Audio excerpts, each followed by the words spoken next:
प्यारे बच्चों, आज हम जानेंगे बेलन का curve surface area of a cylinder अर्थात बेलन का वक्र पृष्ठ के बारे में हम जानेंगे।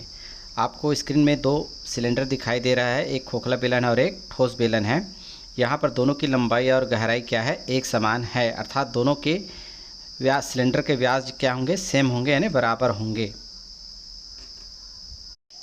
आगे हम देखते हैं दोनों सिलेंडर के ऊपरी हिस्सा जो दिखाई दे रहा है, ये खोखला बेलन का ऊपरी हिस्सा और ये है ठोस बेलन का ऊपरी हिस्सा।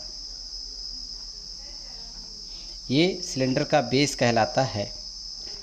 इस सिलेंडर का रेडियस होता है r।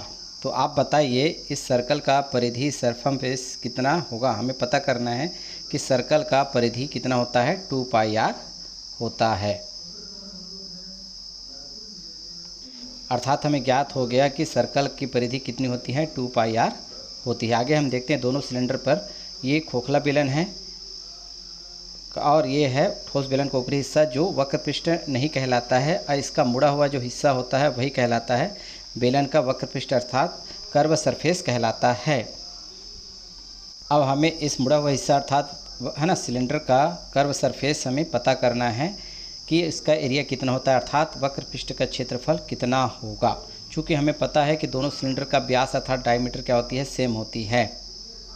चूँकि हमें सिलेंडर का कर्व सरफेस एरिया हमें पता करना है अर्थात वक्र पृष्ठ ज्ञात करना है। चूँकि दोनों सिलेंडर का व्यास, डायमीटर, मोटाई और गहराई दोनों की सेम होती है, इस स्थिति को ज्ञात करने के लिए हम सॉलिड सिलेंडर को यहाँ से हटा देते हैं। इस खोखले बेलन की त्रिज्या यहाँ पर क्या है, रेडियस r है। साथ ही इस बेलन की ऊंचाई h से हम प्रदर्शित करते हैं। और हम जानते हैं कि इस सर्कुलर अर्थात इस सिलेंडर का ऊपरी हिस्सा जो रेड लाइन से प्रदर्शित हो रहा है वो सिलेंडर का परिधि कहलाता है। और हम पहले भी ज्ञात कर चुके हैं कि वृत्त की जो परिधि होती है या सिलेंडर की परिधि होती है वो 2πr होती है। अब हमें सिलेंडर का कर्व सरफेस एरिया ज्ञात करने के लिए सिलेंडर को हम कॉपी कर लेते हैं और चाकू की मदद से इसे हम सीधे काट लेते हैं और इसे हम थोड़ा सा ओपन करते हुए मुड़े हुए हिस्से को ओपन करते हैं। जैसे ही हम इसको खोलते हैं तो ऊपर हिस्सा जो रेड लाइन से प्रदर्शित हो रहा है, खुलने के बाद भी इसकी लंबाई 2πr पहले थी और खुलने के बाद भी इसकी लंबाई क्या होगी, 2πr होगी। रेड लाइन से प्रदर्शित जो है एरिया है वो वृत्त की परिधि होती है और यह सदैव 2πr होती है।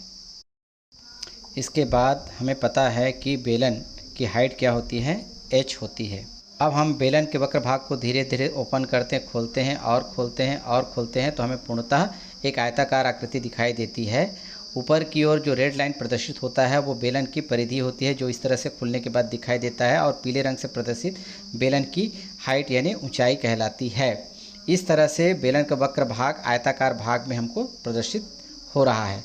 तो यहाँ पर आयत का जो क्षेत्रफल होता है हम जानते हैं लंबाई गुणित चौड़ाई अर्थात लेंथ इंटू ब्रेथ। तो लंबाई क्या होगी, 2πr और h क्या होगी, इसकी ऊंचाई होगी। इस तरह से बच्चे हम लोग बेलन के वक्र पृष्ठ अर्थात है ना सर्कुलर कर्व सरफेस एरिया को हम आसानी से समझ सकते हैं। इसकी अवधारणा इस तरह से होती है।